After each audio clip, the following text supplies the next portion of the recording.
T-Dog, J-Boy, and me, I'm Lugs.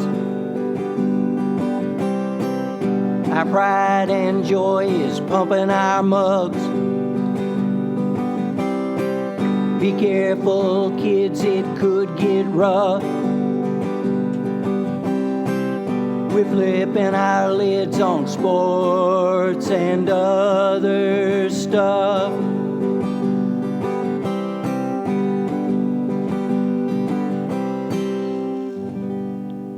Welcome to Sport Weasel Central. I'm Lugs. I'm J-Boy. And I'm T-Dog. Yes, sir, fellas. It's NFL playoff time. Black Monday. Coaches got their pink slips. Some stayed. But first, breaking news right here on the broadcast. Nick Saban announces retirement from Alabama. Lugs, you're an SEC apologist, man. What do you think? Shocking news? Or do you like it? What do you think about Big Nick? I'm not shocked, but I am surprised because, that fire, you could tell he still had it. But with NIL and the portal and all of that, and hey, Louisville got one of Alabama's players. UK got one of Alabama's players. So he knows that he can't maintain teams like he has in the past. So I guess it was time. I mean, we're seeing that sort of sea change. All those guys who are like 70 and 75, they're either walking away or being led away. So I'm not that shocked. What do you think, Dog? I kind of agree with you. I think just the combination of the transfer portal and this goes back a few years to his great rivalry with Jimbo Fisher. That really ended up amounting to nothing because Jimbo was just such a bad fit with Texas Tech. And maybe that's being nice, just saying that. But when NIL became a thing, when Nick Saban got mad, I think the writing was on the wall there because I think he understands is great of a following Alabama has. Just there's certain programs when you think of or Texas A&M. My bad, I said Texas Tech for Jimbo, but like Texas A&M, there's just certain programs that have the type of boosters with the type of funding that can really get big name players because with Saban, he could tell, hey, if you come here, your chance of being drafted high are well. That kind of gets thrown out the window. It's like, hey, you could come here, maybe you don't make it into the pros, but you're making, $3 million for, 4 years, each year. And I just don't think Alabama with its boosters could maybe, follow that up. Definitely probably one of the greatest, the greatest, coach in college football history. You look at just kind of cherry picking from this ESPN thing. He won 7 national titles. He won 12 conference titles. Never had a losing season in 28 years of being a college head coach. So it's this is a big blow. I don't know who fills the void. I don't know if you all have any ideas, but this is the biggest story, even heading into the NFL playoffs, even after the National Football Championship. Well, I think Dabo is your boy. I think he's on runway one. That's probably true. As far as that, he's got the perfect name for an Alabama coach, Dabo. Plus, he's not satisfied in the ACC anymore with all the things that are going on there, and Clemson wants out. So Dabo says what Dabo does. Dabo talks in the third person and says Dabo's going to leave. But here's a question. Not that long ago, Nick Saban could walk into a kid's living room and say, "I'm Nick Saban." It's a done deal. Now, money talks, people walk. I mean, it's all about the money. And it's just a different game. And do you find it slightly sad or just that's the future, get out of the way? I think the future.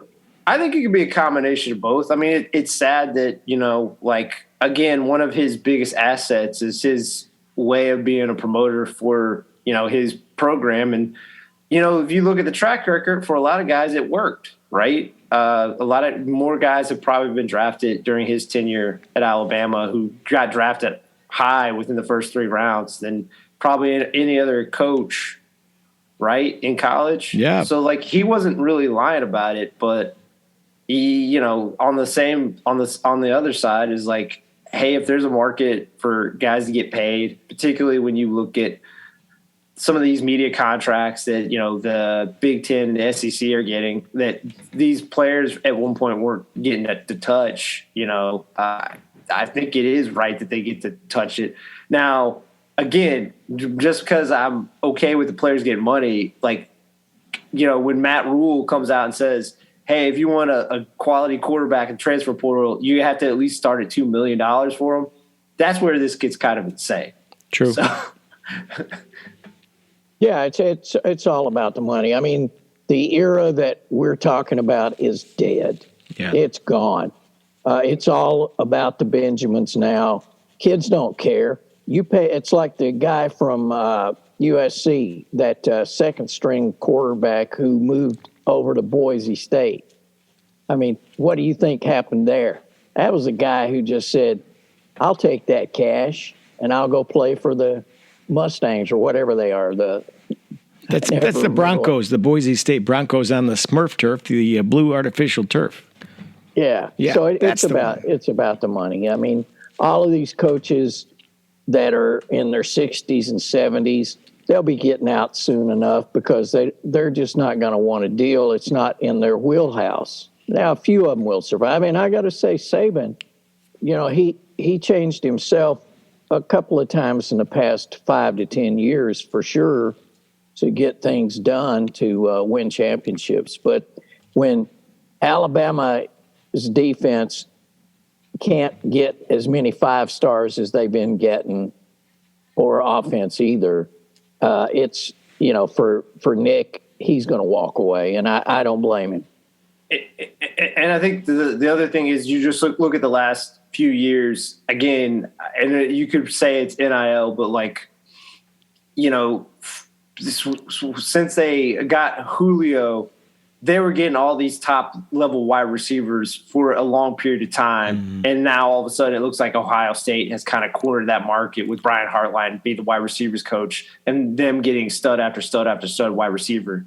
And usually you could count on, you know, Alabama, Nick Saban to have like the top run defense. I believe they weren't even in the top 20, 25 this year in terms of run defense. And then, you know, their quarterback play, you know, this year, I think the quarterback did play well, but I'm not going to really blame it on him because he was definitely raw and maybe he's never going to be exceptional. But you know, I just think it was just all these small things that we've kind of talked about, like accumulating, and him just reaching a point where he's like, I can't do this anymore. The last one fact I wanted to bring up that's so astounding about Nick Saban's Alabama run. So the last 3 years, Georgia's won it twice, and Michigan just won it on Monday. This is the first 3-year tenure for Nick Saban where like a class has not won a championship. Wow. Okay, I want to step back and take up a little factoid here for you. So we've talked about Caleb Williams, obviously the number 1 presumed overall pick in the NFL draft next in April of this year now. And let's say, I think, Lugs, you mentioned he's probably made $2 million a year at USC. Let's look at Jake Browning, the backup at the Cincinnati Bengals, who's like a 5th or 6th year player. We think he's making, about $750,000 a year because they paid Joe Burrow so much money. So the world's kind of upside down now a little bit, isn't it? Actually, Caleb Williams makes $10 million a year with all of his endorsements. Well, he won't make that in the NFL. Not for the first 3 years. The back end money will be there. You know, they'll have to guarantee him something up front, but his actual salary will be, what is it, $750,000 or $800,000, whatever that particular rookie deal is. It's better than that, but you are right. It is actually, to be fair to your point, Lugs, it's not going to be probably $10 million a year. No, but it's kind of crazy, isn't it? I mean, it's just there's something wrong with this picture.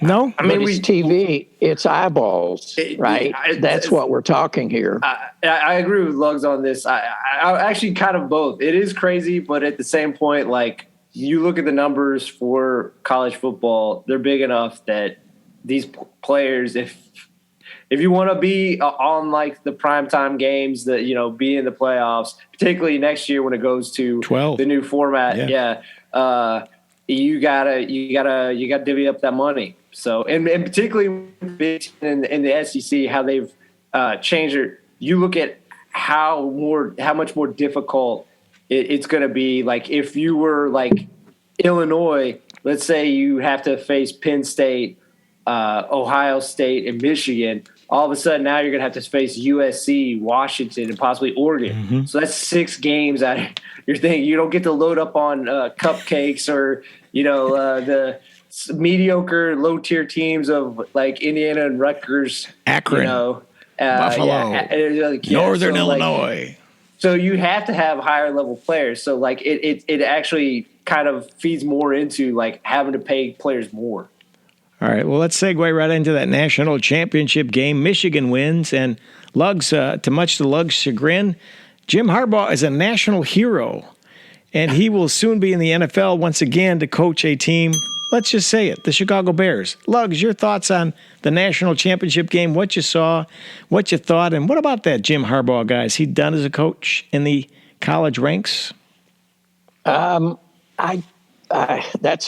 To me, that's a 50-50. He will use the threat of going to the NFL to get back all that money they took from him.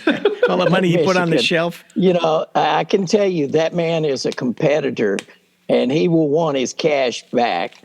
You're a homer there when it comes to the Bears, okay? He's not going to the Bears. I know he's not. They already said he's not coming. I know that. I just want to wrap you up there. Get going. Go, go, go. No, Eberflus is the flus for the future. Yeah, right. Yeah, go ahead. I mean, they just got rid of the offensive coordinator, so that was the hatchet that. Right. By the way, before we go anywhere else, Arthur Smith at 12:01 a.m. Right. Falcons management put out, he's gone. Poor guy. Right. He was still taking a shower. He was trying to figure out who to give the game ball to. Right. That's sad. So anyway, that just struck me there. It was like no love lost here, fellas. But any shock about the championship game, the way Michigan, the way it came out? It was not really a contest. It was more competitive what the final score says. Like definitely Michigan was probably the better team, but it was a 1-score game until the fourth quarter is when it busted open. To be fair, J-Boy, I know the score. The numbers don't lie was though. Tighter. Yeah. Oh no! Like it, and I think we kind of talked about it before the game. Is as great as the Washington story had been, like they hadn't faced a secondary in terms of rankings anywhere close to what Michigan was. And again, or a run game. Well, yeah, that's the biggest one. I think it was called a lawnmower. Didn't they have like a big old ride-em lawnmower they were pushing across that artificial turf? I think. Yeah. Well, you kind of nailed it. Like, I guess if he was going to win a championship, it's nice that it ended up being like Jim Harbaugh's wet dream, where they played suffocating defense, where they picked off Penix twice. And then they pounded the rock for 38 rushes for over 303 yards and 4 rushing touchdowns. I mean, this is the rubber stamp. This is who Jim Harbaugh wants to be every game, if possible. This is how they do it. And I think J.J. McCarthy is talented. Yeah. It sounds like he might be. The crazy thing is, guys, it sounds like J.J. McCarthy might be drafted in the top 10. And like I said, he's shown moments. He has never got to throw the ball enough. I don't know what J.J. McCarthy is. I still don't. I mean, I know he's only has one loss. Statue of Liberty is what he is. 27-1, but he's only had to throw on average like 22 times a game. So, well, I think Harbaugh's gone. And first of all, he cost Michael Penix Jr. how many millions of dollars with that performance the other night? We thought Michael Penix was a first rounder. He might have fallen out of the first round. I'm not sure. Oh, I didn't think he was going to be a first rounder just because of his age and injury issues. But I mean, I still think he'll be drafted. I think in the first 4 rounds. I think. I don't know. But Lugs, so Harbaugh beat Ohio State 3 times, 3 in a row. Finally did it. Got off the snide, and then he wins a national championship. He's got to go. Why stick around? What are you going to do? He's got to go to the Chargers. He's got to do something. He can dominate football. But can he? College football. I'm thinking he can because their machine is in place. They get all the Michigan players. They get part of the Ohio players and whatever else he wants, and he's got it built. But going back to J.J. McCarthy and Penix, I think Penix will go in the bottom of the first round or top of the second round. Okay. Because if you watch that game, Penix was expected to pull off just this miracle against that defense. He didn't have any kind of time to do what he needed to do. And J.J. McCarthy, you're right. We have no clue as to what he is because he's never had to be a pro quarterback and put the team on his shoulders. Penix has had the team on his shoulders for for the 2 years he's been there. So anyway, I think Penix will top of the second round most likely, but J.J. McCarthy, that's a third rounder if I ever saw one. Do you want me to tell you why I think he goes in the middle to maybe even top 10, J.J. McCarthy? Yeah. Because, Lugs, you said you think Harbaugh will come back 50%. You believe he'll come back 50%? 50-50, I would say, yeah. Oh, okay. I'll eat crow, but again, I've eaten a lot of crow on this. I say Jim Harbaugh joins the NFL 100% because he also hired the agent Don Yee, a powerful sports agent, right? I believe right before the game.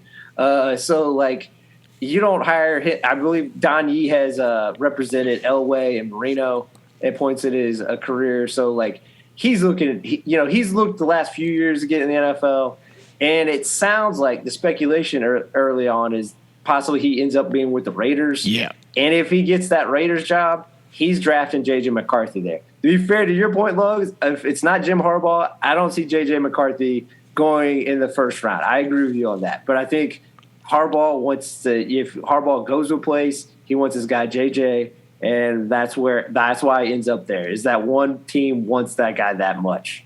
You can put it on the plate and serve it up hot. I'm with T-Dog all the way, 100% NFL, 100% Raiders, write it down.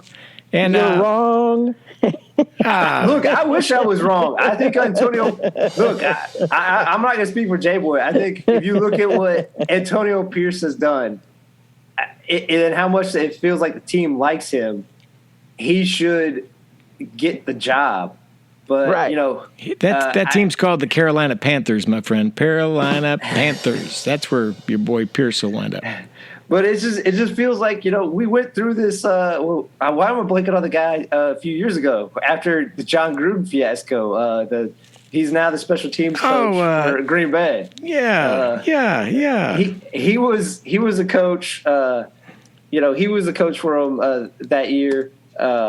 He took over for. I'm looking him up right now. That's what I see. Well, I was just going to say, it all depends on which haircut Mark has as far as that goes. The bowl or the plate? Rich Bisaccia. Oh, yeah, Bisaccia. Hey. And if you all go back, that was the year the Bengals went to the Super Bowl. If you remember, that was their wild card game, and they barely beat the Raiders. And then they took that, magical trip to the Super Bowl after that. That's right. Like, Bisaccia had him playing well. And, he didn't get the job because they had to, get the fancy car at Josh McDaniels. And it just feels like that's what they want. They want the big names. They do. And I think Harbaugh looked good in Vegas. Okay. Let's move on in a minute. But first, what's going to happen to Michael Penix Jr.? He's going to get that Las Vegas show called Penix and Teller. Oh. Remember, Penn's going to retire and be Penix and Teller. All right, let's get on to NFL Black Monday. All right, so lots of coaches are gone. Lugs, any surprises about the coaches who got the pink slip or the ones who didn't? Your thoughts? Who's your biggest surprise? I'm waiting to see how they get Belichick out of New England. That's the one I'm waiting on. Since Vrabel got canned today, I'm thinking it'll make it easier. They can slide Belichick down to the Washington Commanders, slide Vrabel into that spot, and but yeah, I mean it's one of those crazy things, and we sort of hit on it. I mean, I think Chargers. I think it's Harbaugh against. I know, but. Yeah, it's not surprising. I was a little surprised with the Pete Carroll thing, saying they're going to keep him on as an advisor. Special assistant to the general manager or whatever. He's not going to go for that. Hell, I can see Pete Carroll if indeed your predictions about Harbaugh going to the Raiders, I can see Carroll going to the Chargers. Carroll, it sounds like Carroll took a position in front office with the Seahawks. It's interesting. Yeah, but he's a coach, man. You know, I'm not saying he maybe doesn't, but and he has nicer hair than Nick Saban, Wrigley's and he's younger than Saban, so by about 1 minute. Yeah, but he needs to be on that sideline chomping that gum. I'm surprised that like Wrigley's or somebody hadn't ever got him to do a commercial. Beeman's, but anyway. Any surprises for you, dog? I think Vrabel was the most surprising, just because I think he is a good coach, and I look. I'm not saying you all would agree with this. I think you could make a good case that's justifiable because just personnel, and I know he didn't take over until maybe last year when they jettisoned the GM halfway through the season, which is still one of the most bizarre cases I've ever seen. True. Because of how bad they botched the A.J. Brown trade last year. But just the personnel had fallen off, right? Yeah. So that's why time. That's why I think the New England one would be interesting, is because that's one of the reasons Belichick is kind of giving heave-ho. Is just how badly he's botched the personnel, because you still look at how his defense is played. His defense is still top-notch, and they were missing some of their best players this year. So, like, Belichick can still coach. It's just he's been so awful in terms of personnel these last few years that it's finally really just bit them. And obviously they've never been able to replace Brady, but, So where does Belichick land, T-Dog? Where does he land if he's gone, if he's out? That's a good question. Okay, so in terms of the openings, so if he is gone, Washington is an opening. I'm trying to just look at some of the openings. Atlanta, L.A. He's not ending up in Atlanta. No. I don't think Arthur Tennessee. Blank He's not going to Nashville. No, he's not going to Nashville. Carolina. No. Maybe. It feels like Carolina because Tepper. He's, I know he's a billionaire, but he feels like I would probably go honestly Carolina. Kind of scanning the looks of these because he's not going to the Seahawks. They're not getting rid of Pete Carroll in his 70s. Well, who was the old Giants coach that went to Carolina late in his career and had a good run? Tom. Remember? Tomlin. Coughlin. Yeah, Tom Coughlin. So you think he'll follow that pattern? Yeah. I mean, I think Carolina. I'm trying to think of maybe the Chargers, but again, it's the Spanoses, and the Spanoses are like, I'm not even going to say like the Diet Coke Jerry Jones. They're like the diet version of Jerry Jones. If like you drank the whole thing and then you fill it with water and it still has a little residual taste of diet. Like that's what the Spanos are. I didn't even understand what you said, but I liked it. But I'm just They're saying, like, cheap. well, that's the thing is like Jerry Jones will be paid for people, but then he wants someone he can kind of control, and that's why like McCarthy's there, and that's why he hasn't had a good coach since Parcells.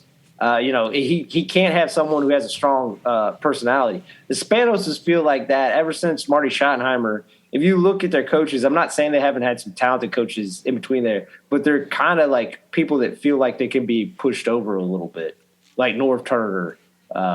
So I'd say Carolina feels like the most legitimate because, I'll be honest, guys, outside of that one, I don't really – the one that I find surprising they didn't fire him, and I get it because of just the cult of personality that is Aaron Rodgers. I honestly don't know how Robert Saleh didn't get fired. Like how – and not just him, just, the front office. The concept, Joe Douglas didn't get fired because, again, like the whole fiasco, not even – I know how much we dislike Aaron Rodgers, but it's mainly – you got Aaron Rodgers because you don't like Zach Wilson. Once you got Aaron Rodgers, you should have found another backup quarterback because it was telling, I believe, in Week 17 that, the Jets lost to the Cleveland Browns, who Cleveland was on their fourth quarterback. And, they kept cycling through, but they finally hit on Joe Flacco, who was literally on the Jets last year. And I know it's a different offensive coordinator, but they have his phone number. They could have called him. And, he could have played probably better than whatever the hell Zach Wilson was doing out there. So Lugs, where do you think old Belichick, the greatest coach of all time, where does he wind up if he's out at New England? I still say the Commanders. Okay, I think he and that owner are sort of the same cut. They're cranky, and I think that cranky. Cranky understands cranky. Not to be confused with Kroenke, owns the Rams, right? Cranky. Got it. Yeah. So, it's going to be interesting with all these. Of course, I guess each year, what is it? It's about a third of the NFL. We're about there, I think. Coaches. Yeah, I believe it's 6 openings. Yeah. So, I think we've got more to come. There are more people going to get fired, I think. I just think Dennis Allen, New Orleans, it's time. I guess taking into account the ones you think that come open, which job do you think is the most appealing for any of these coaches? I'd have to say Chargers. Yeah, if you're a quarterback whisperer, you go with Herbert, right? Well, plus they've got that kid whose name I can never remember, receiver. They've got some pieces in the secondary. They need a defensive line, but anyway. Oh. Pua Nakua. There you go. Oh, that's the Rams. He's the Rams. He plays in the same building. Sorry. Different colors. Same building, different Sunday. Yeah. SoFi. Outside of it's close.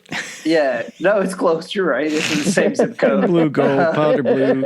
Same zip code. Hell yeah. Same locker room. Nope. Across the hall. I would make a point because I think Atlanta. Because I think they had a pretty good. Atlanta's the best job.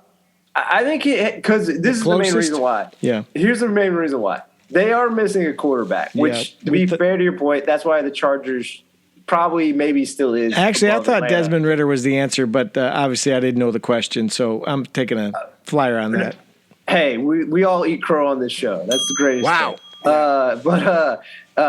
If you look at the dynamics, they have some pieces on offensive line. They didn't really play well this year, but they were exceptional the last season. And then you look at what Drake London can be. You look at what Bijan Robinson, running back, can be. True. If Kyle Pitts can be healthy next year, I know it's a big if, but if Kyle Pitts can be healthy, their defense for the most part this year actually played pretty well. I know some of it's the mishmash of misfit toys, but like they played fairly well. And the main thing is this: Arthur Blank. I don't know how you all feel about him. Arthur Blank, I think, is one of, and maybe I hope I never read anything wrong about this. Arthur Blank feels like one of the best owners in the league.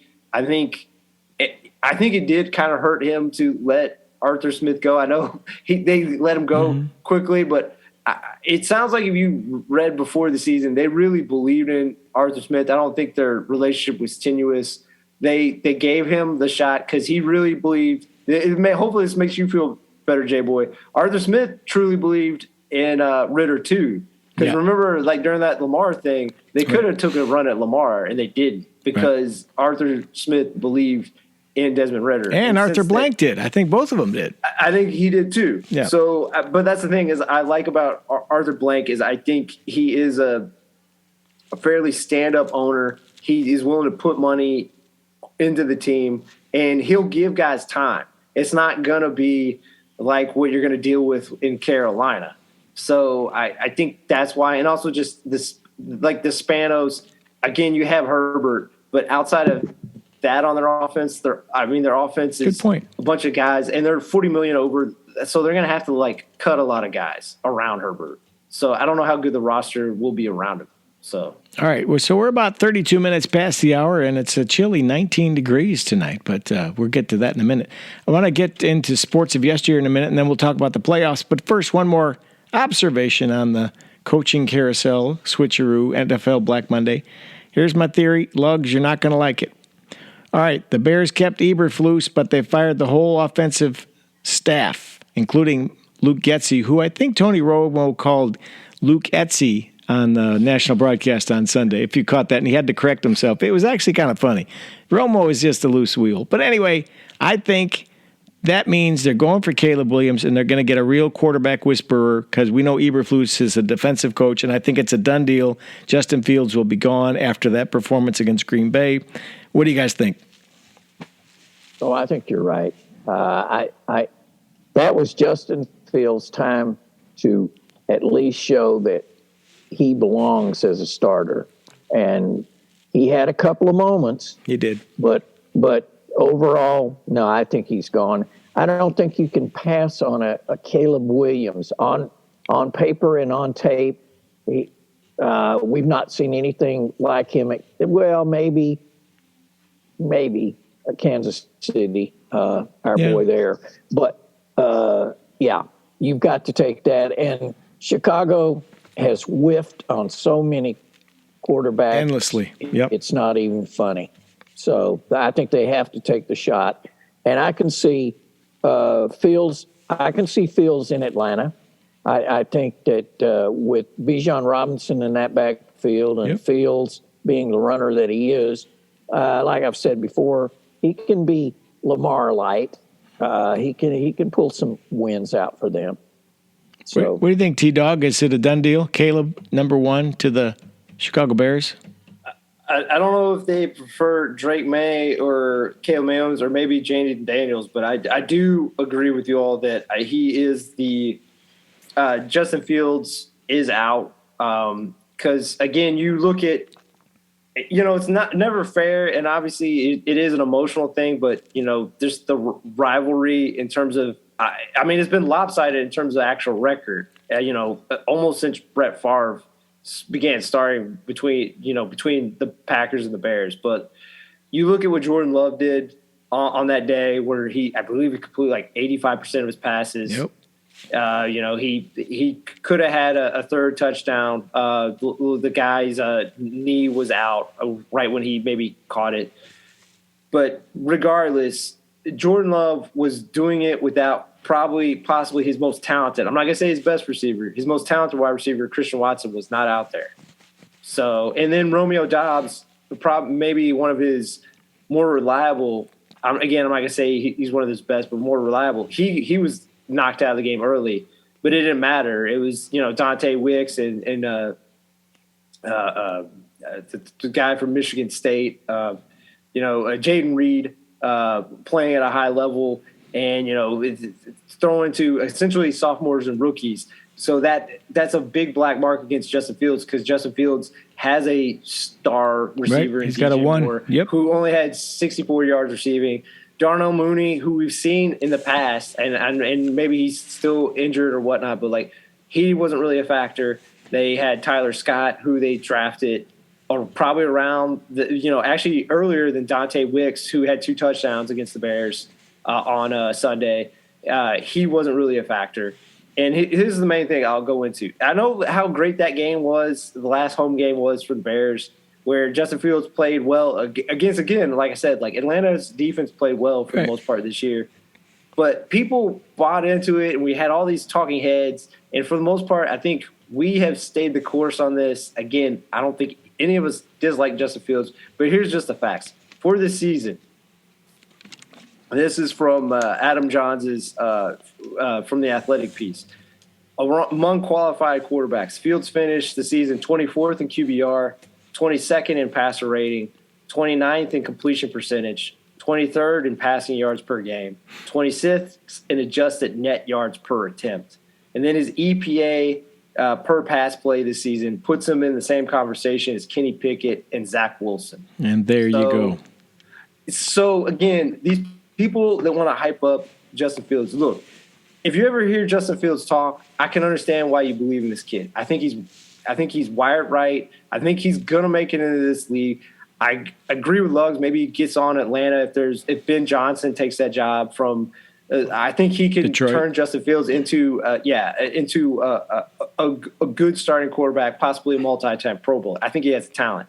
I think definitely they did the right thing to get rid of Luke Getsy. I think that was part of the problem, but I don't think Luke Getsy was just a part of the problem, because as much as I think there was progress in how Fields has become more of a leader, not to say he ever wasn't a leader, but has taken on more leadership and stuff, he's still slow to, go through progressions. His accuracy is still an issue. And look, do I have trepidations on some things about Caleb Williams? Yes. His height, not his weight. His weight is where you want a starter to be, but he is probably going to be 6 foot and a half, maybe 6'1" with cleats on. Right. He's not that tall. When you watch him, he's clearly not the athlete that Justin Fields is. Justin Fields is like a top tier athlete at the quarterback position among Anthony Richardson and Lamar Jackson. That being said, when you watch Caleb Williams, he has exceptional arm talent, because kind of going with Matthew Stafford, Lamar Jackson, or even, CJ Stroud. You watch like the one throw that was caught by Nico Collins on that critical drive late in the game to win against the Colts. He was flat-footed, actually going backwards, and he threw it in a spot. And, Buffalo, one of the big catches by Stephon Diggs, Josh Allen was falling backwards with the slot. I've seen Caleb Williams do that. Like, he has exceptional accuracy when he's off platform, because that's what the NFL is. There's the Detroit Lions and Eagles have the lines where you're not going to get a lot of pressure. Outside of those two teams out of 32, a lot of times you're going to get pressure. So, like, I know people will be like, well, the offensive line didn't do their work for Justin Fields, and sometimes that's true. But that's just the state of the NFL. You're never going to have a clean pocket all the time. So, all right, Chicago has to do something, because Green Bay is set for at least 8 to 10 years. I mean, all those guys are on. They're rookies. Yep, the youngest and team. They're winning. Yep. They're in the playoffs. So Chicago knows that they're in the rearview mirror of Green Bay for a while unless they do something. And you look at Detroit, how it's situated, and again, Minnesota, if they're able to bring back Kirk Cousins, or let's say they're able to trade up for like a Jaden Daniels. Or, again, I think Kevin O'Connell's good enough quarterback, or a quarterback whisperer. I think if he gets the right player in the draft, or a guy who's not Kirk Cousins to step in. I mean, you saw him, whittle some wins out of guys who shouldn't probably be starting in this league, because I think he's an exceptional coach too. So that's the thing is, to be fair to your point, Lugs, Green Bay is definitely on the up, because all those guys are young. Detroit has a good nucleus and foundation, and that's why they were 12-5 and finished, won the North. And even though Minnesota has the same record as the Bears, they have some key building blocks in place. And, I think there's a chance Brian Flores is back. And if Brian Flores is back for a year or two with that defense to go along with their offense, if they get a quarterback, which I think they will, there's not going to be a lot of gimmies. Just a footnote on the Bears rivalry with the Packers. Not much of a rivalry either, really. In the 5 years of Matt LaFleur, he's 10-0. He's not ever lost to the Bears. So that's all you need to know. Lugs, let's do a little sports of yesteryear. You ready to crank that baby up? All right. All right. we go. I've started the theme song. That means we got to do it. It's sports of yesteryear, stuff from the Wayback Machine. He's our man, Lugs. He's out there in his Ford Pinto, and here he comes right now. Go ahead. All right, 1945. Here's a strange one. No one is elected to baseball's Hall of Fame. So I guess they had no Hall of Famers. 1965, 15th NFL Pro Bowl. LA Memorial Coliseum, Western Conference beats Eastern Conference 34-14. The MVPs are Fran Tarkenton, Minnesota Vikings quarterback, Terry Barr, Detroit Lions defensive back. 1982 NFL Championship, Candlestick Park, San Francisco. 49ers beat the Cowboys 28-27 with the miracle catch. Dwight Clark, tight end, makes a fingertip catch from Joe Montana with 58 seconds remaining. San Francisco goes on to win the Super Bowl. 1986, Kareem Abdul-Jabbar of the Los Angeles Lakers scores his 34,000th career point, beating the Indiana Pacers 124-102. He was the only person to reach that milestone at the time. He held the career record until 2023, and then our man, the King, took over. Our best wishes to Kareem as he recovers from hip surgery after falling at a concert. 1996, Jimmy Johnson, announced as a new head coach of Miami Dolphins, could not pull off the magic that he pulled off in Dallas when he won 2 Super Bowls. And so they bid adieu, and Jimmy started with the Dolphins. That's it for this edition of Sports of Yesteryear. Thank you, Lugs. Quick question. I'm just guessing you probably fell at a concert. Did you break your hip? No. Not like Kareem? I broke my thumb. You broke your pride is what you did. That's what that was, yeah. Good stuff there. Kareem, yeah. Kareem's got to be, what, 80, 82 years old? I think he's actually maybe 78 or something like that. I don't think he's 80 yet. He could be, but I don't think so. Because he's after Oscar, and Oscar Robertson, and he's in his 80s. Yeah, that's probably about right, because they won those first championship with the Bucks back about, 75, something like that, 76. So, yeah, you're probably right. He's like 75 or 70, whatever. All right, well our friend of the show, Mike Grosso, right. He would be the same age as Mike Grosso, and Grosso is 77, I think, the last time I talked to him. All right. All right. Good luck, and we'll send a card out from the show to Kareem Abdul-Jabbar. It's in the mail. Okay, so, fellas, we are on it. It's playoff week, and we've got endless games, including one no one can watch on Peacock, but that's another story. But we've got them Saturday, Sunday, even Monday for a change. So how do you like anything you want to talk about there? Let's just open up the floor for Playoff City. Who are you afraid of? Who you think's dead in the water or anything like that? Well, I was just going to say it will be interesting to see Pittsburgh play. I just, it's crazy with Pittsburgh. I think they're the weakest team in all the playoffs at this point. But other than that, I want to see this Cowboys-Packers. So that will be interesting to me. I think, if we want to go down through them, like Bills, Steelers, I got to go with the Bills, of course. Mm-hmm. What do you think, Dog? I was just going to ask you, Lugs. You're the betting one of this trio. What game do you feel the strongest about, or most confident in putting money down? If you were, I'm not saying you are going to this for this slate of games. If you were, that asterisk. I would have to say it would be the Bills Steelers. I don't know that you can make any money betting on the Bills, but is the point spread still like 9.5 though? Yeah, it is. Well, the last I looked, it's probably even more as the money comes in. You're saying that's the best bet of a win is the Bills? Well, just to pick a winner, right. The best bet I think personally would be Texas, the Texans and the Browns. Yeah, I think you can bet money on them. I think it's like last I saw it was like 3.5. Browns. I was going to say, I think the thing that's fascinating about this playoffs, I can't think of another playoffs in memory where on wild card week, I don't feel super confident in any like being like, oh, this team is definitely going to win. I don't know if that's a commentary on like the teams that get to play at home or just how good some of the teams on the road are, I think. But wouldn't you say that about Kansas City, though, with weather forecasted in the teens or even upward single digits? Miami at Kansas City at 8 o'clock on Saturday night. That's a little rough skis for me. I think Kansas City's got that. You are right.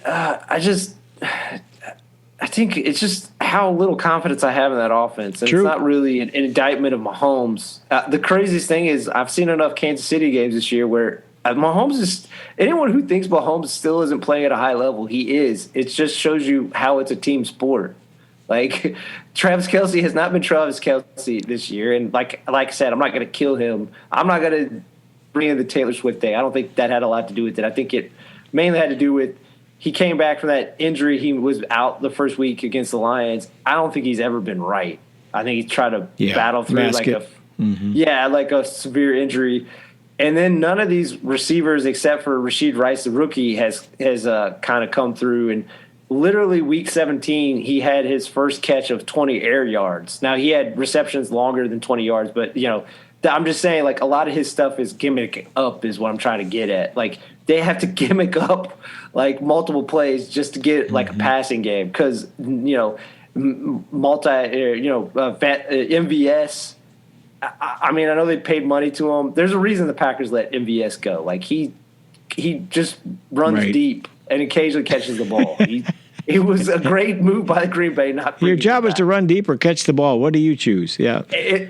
Like sometimes just to get the defense to run with you. Like, it's not even for you to actually catch the ball. Well, let's go through the games, and you guys pick winners and any side comments. Game 1, Cleveland at Houston, 4:30 Saturday on NBC. Who do you like, Lugs? I like the Texans. I think our boy has done well for the Browns, but I think that the Texans, I think it's their turn. And I don't – people are saying that you can't do it with a rookie head coach and a rookie quarterback. I don't think so. Stand back and watch, huh? All right. Yeah. It pains me to go against C.J. Stroud because I've loved him this whole tenure, and I just – I like I like what the coaching staff has done with that team, but I'm going to go with Cleveland. Just to make it interesting, I just think they are the third most dangerous team in the playoffs. The other two being the number 1 seeds. I think if there's going to be like a dark horse team to win the Super Bowl, who's not the Baltimore Ravens or 49ers, I feel the most strongly in Cleveland, and I hate saying that because as hot as Joe Flacco has been, like, it's a guy who was literally on the couch like 6 weeks ago. Right. So, but I just feel this defense is a big enough a juggernaut when Amari Cooper is putting up numbers where the Raiders drafted him to do. And it's just, and David Njoku's putting up numbers that Cleveland drafted him to do. And it took Joe Flacco, who's like 39 years old, coming in like in the last month of the season. But, I just feel they're playing hot, and I just don't want to go against them. Completely agree. I'm going to take the Browns. The Flacco Express continues. He rides them all to the AFC Championship game. Just tossing that out there. All right, second game on Saturday is Miami at Kansas City in a frigid Arrowhead Stadium. What do you guys think about that one? If it's a big if Miami can be close in the fourth quarter, I think they can take it. And I like we've said, the Kansas City offense, it's just been anemic. They haven't been able to pull any. Pacheco can run the ball occasionally, but anyway. So I'm going to go with the Dolphins. It's against my better judgment, but I'm going with the Dolphins. T-Dog. I'm going with Lugs' better judgment. Even though I did make a case for Miami, I just think Miami lost two of the Jalen Phillips and Bradley Chubb. They lost in the last few weeks. Their third and fourth best pass rushers. Van Ginkel was their third. They've lost those guys now too. So now they're bet down to their fifth and sixth pass rushers. Poor Melvin Gordon, he was coming in just to be a pass rusher, like a situational pass rusher, and now he's having to play like 30 plus snaps a game. I just think as anemic as their offense is, that I agree with Lugs.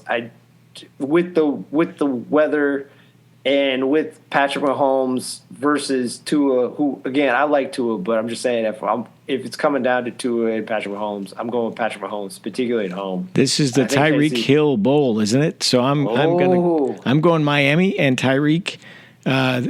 Lugs talking about end of the game if they're close. I think he wins it going away, and they make some magic, and it's an upset. The Dolphins take the Chiefs. That's my prediction. We won't be able to see it anyway. Like I said, it's on Peacock, so we'll have to watch it on a small screen and maybe go up to a motel in Canada or something and catch it. But what a joke. Peacock, just to sell subscriptions. This is wrong. All right.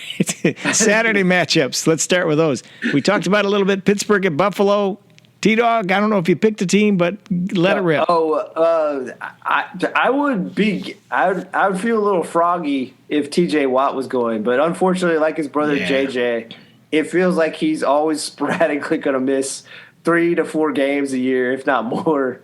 And without T.J. Watt, they still have some good pieces on defense, but I think he's the guy who gives them a puncher's chance. Yeah. And again, look, Tua versus Patrick Mahomes, they're not in the same tier, but at least Tua is Pro Bowl level.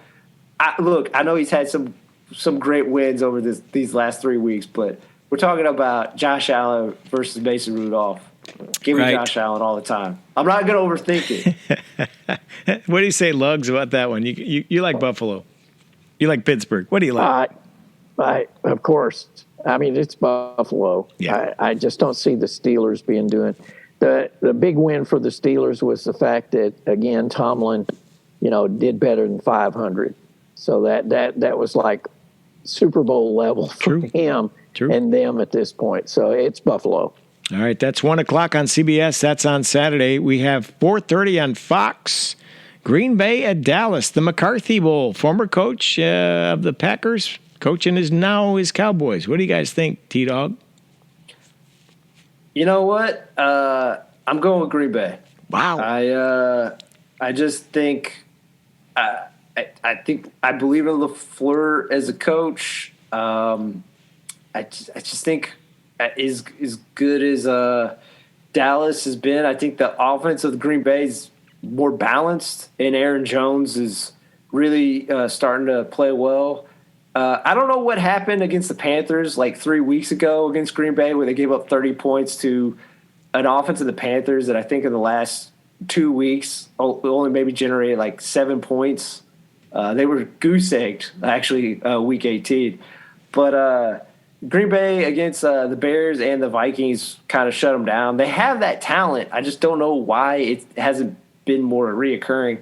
And just Dallas, I just think too much is put on Dak's shoulders on offense just because the running game with Tony Pollard has never got going. And I think Dallas's defense is good, but we've seen the Achilles heel of Dallas's defense is teams that can run. And with Aaron Jones and A.J. Dillon, I think Green Bay is going to win on the road. Lugs, wow, that's a shocker from T-Dog. What do you say? I hate to do it, but I'm going to have to go with the Cowboys. I just think how about them Cowboys? I think Green Bay's secondary won't be able to stay with Lamb. But I'd love to see the Pack do it. I would celebrate that moment. I would have to give somebody $1, even somebody I don't know. So you just want to see Jerry Jones red in the face up there in that press box, blowing out a vessel. I want to see him flip that wig. Yes. This is the wig flipper bowl. That's right. I can know what in my bloodstream will not allow me to pick the Packers, so I'll pick the Cowboys, and that's all I'll say. Don't like either team, but let's see if McCarthy can earn his keep and manage the clock. Oh, boy. All right, next game, the final game on Saturday, 8 o'clock on NBC.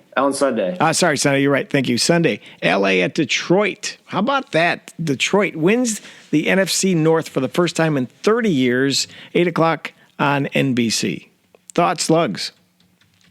Well, first of all, I saw some of the ticket prices. Most of the other games are like 100 to 130. It's 300 to get into that Lions game. Yep. And I think it's first for the NFL where two quarterbacks were traded. The teams now come back and face each other. Oh, I've never been able to have any faith in the Lions, even when Stafford was there. So I'm going to go with the Rams. I will say this is obviously the Rams, particularly once they got everyone going, I believe, in terms of EPA, like of player efficiency, the Rams have been up there with the 49ers. And they do have Puka Nacua, right? They have Puka Nacua. They have Cooper Kupp. They have Kyrie They got Williams. the Cup, the Kua, and the Puka. They got it. It's just Kyron Williams missed some parts of the year. Cooper Kupp missed parts of the year. Now that they have the trinity of those two wide receivers and running back, they're operating at that high level with the 49ers. That being said, this is a revenge game for Jared Goff. True. If you remember 2 years ago, they played each other, and that's when they really leaned into like going crazy on fourth downs and, you know, doing 2-point conversions, Detroit. And that's been their mindset. I think, you know, Matt Stafford doesn't feel slighted being traded to the Rams. I don't think so. I don't think it's a revenge game for him. But for Jared Goff, it definitely is, because if you think about it, they got that extra first-round pick, Detroit, is because essentially Los Angeles wanted to get rid of the Jared Goff contract. So essentially they're like, we'll give up high-level draft capital just to get rid of this guy. So I think he's going to take it personal. And do I worry about it? Because do I think Matt Stafford is a tier or a half above Jared Goff? Yeah, I do. I still think 35-year-old Matthew Stafford is possibly like a top 5 quarterback the way he's played this year. And Jared Goff is not in that city. But I just think the overall personnel of Detroit, and I know their defense has been leaky this year, but if you kind of look at the last two weeks against Dallas, who's a fairly potent offense, and, a gamey Minnesota, they've held them to 20 points or below or roundabout, which, you know, in the NFL, that's good. So, like, I'm going to go with Detroit. I am too. This is the year of the teams that haven't won anything since the 50s to win. That'd be Cleveland and Detroit Lions. And I like it. I like Goff. I like the atmosphere. I like the ticket prices Lug's talking about. I like Dan Campbell. He's going to stick to his guns. He might make a few mistakes, but I think this is the Lions' year to at least win one game. So we'll see what happens. That'll be a good one, 8 o'clock on NBC on Sunday night. So the final match is Monday Night Football, Philadelphia at Tampa Bay, 8:15. T-Dog, what do you think of this one? I mean, guys, we talked about the warning signs with Philly all year, but this last 6 weeks have been absolutely like the worst possible scenario that could happen to Philadelphia in the last 6 weeks of the season. I mean, I can't believe I'm saying this. I'm going with Tampa. Whoa. Just Philly's defense or offense is a mess. I mean, you got it sounds like possibly AJ Brown's not going to play in this game. The defense is a complete sieve, and if people could make jokes about Baker Mayfield. Baker Mayfield probably is not going to get comeback player of the year, but he played like a guy who's going to earn a decent paycheck this offseason with what he did with Tampa. Mike Evans also did enough in his contract year to get like a decent paycheck, even at the age of 30. Like, he's still playing like a guy who's 25 years old. I mean, Mike Evans versus this secondary, and also Chris Godwin's come on like in the last 4 weeks. No, I have to go with Tampa. Lugs. I have to agree with you. I think the Eagles, I think they miss Steichen. They really do. And I don't know what to think of Sirianni. I just don't. I don't. The guy just doesn't feel like an NFL head coach to me. So, and, I've said some disparaging things about Baker Mayfield, but the man, you got to give it to him. he has shown real maturity. I mean, he's taken all those slaps in the face, being traded, taking backup spots, doing this, but he's still there. And I think he has matured. I think he's a professional football player now. And, the man can throw a pretty ball. So, yeah, I'm going to go with the Bucks. All right. Everybody talks about Baker and say he's not the best athlete. He doesn't have the best arm. He's a little pudgy. But you know what he has is heart and passion, and you can see it in every game. And I think I'm with you. I'm going Buccaneers on this. I think the time has come. I'm with you on Sirianni. I'm not sure he won all those games or did his assistant coaches win those games before. And I think, too, that here's the real gotcha. Baker gets those Progressive insurance commercials back.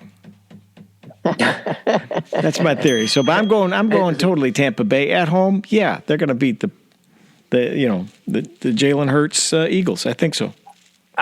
Just to kind of like to triple down on what you're all saying, like the Sirianni thing is you look at the Colts barely missing, making the playoffs at 9-8 without their starting quarterback Anthony Richardson, who I know he was out early in the year, but if you go back and watch, like he more than flashed. He looked like he was on a trajectory to have like a quasi magical season as a rookie. Like, he had elements of that. And I know they only won 4 games, but again, a guy like Crow, I didn't think it was a great hire. Jonathan Gannon, even though Arizona only won 4 games, they were really, gamey, and, they beat, like, Cowboys when they were running red hot early in the season. And, they made a game of it for a lot of teams when they just don't have a lot of the horses. And I think a lot of it was coaching. So, without those 2 coordinators, we saw some problems. And also just personnel. They lost their 2 starting linebackers. I believe they lost one of their starting safeties. So, like, outside that D-line that was great, like, their secondary and their linebacker core has been suspect all year. And the coaching, for the most part, did not help or hide that. So I don't know how anyone really has belief with how the Eagles have played these last few weeks. Fly, Eagles, fly. Okay, we're about to wrap it up. The landlord's going to kick us out of here. Anything else left for the big show tonight, fellas? Well, I think we have to do an Aaron Rodgers update. He has been summarily kicked off the Pat McAfee show after attacking or insinuating that Jimmy Kimmel was a pedophile. And got Pat McAfee in trouble with ESPN, and ESPN hates Aaron Rodgers too now. So you're right. Yeah, he's basically used up whatever karma he had. He needs to suck down more tea, I guess. He is a mess. One of the things, he was getting 7 figures from McAfee just to appear on that show on Tuesdays. Yep. And he brought nothing except those weird rants and just all that medical misinformation. It's like, no. And McAfee knows, I'll guarantee, the thing is ESPN, ABC, it's Disney. Right. Disney does not like infighting. Kids, we get along. The world thinks we get along here. I'll guarantee that Bob Iger called up Pat McAfee and said, son, this is what's going to happen. And he said, yes, sir. Yes, sir. I love my $100 million contract. I'm going to do that for you. So, yeah, I think you're right. I think you nailed it. All right. Anything else? No, that's perfect to end on. All right, yeah, we're going to end on that note. The Pat McAfee Show, not seen on this program. You've been listening to Sports and Other Stuff, brought to you by Farrell Mobile Homes. Cross that money-saving bridge for big savings. On the right going in, on the left going out, because there's a guy we know, he's working there tonight. His name is Fish. And this week, if Fish approaches you and says, do you think I'm sexy? Don't be offended. He's just honoring his raspy rock and roll hero's birthday. This time out, Fish is hosting the Rod Stewart Birthday Bash. There will be not 1, not 2, but 3 tribute bands for Stewart and his band Faces. Also on tap, plenty of Stewart's favorite beverage, Australian Sparkling Ale 12B. Admission is $20 and begins this Saturday at 1 p.m., with all proceeds going to benefit the Ron Wood Dental Replacement Foundation. Come on down. Enjoy the playoffs, everybody. Be sure to get that free trial subscription to Peacock. Maybe you can catch that Kansas City game. We'll be back again next week, and we'll break it all down then. Thanks for listening. So long for now.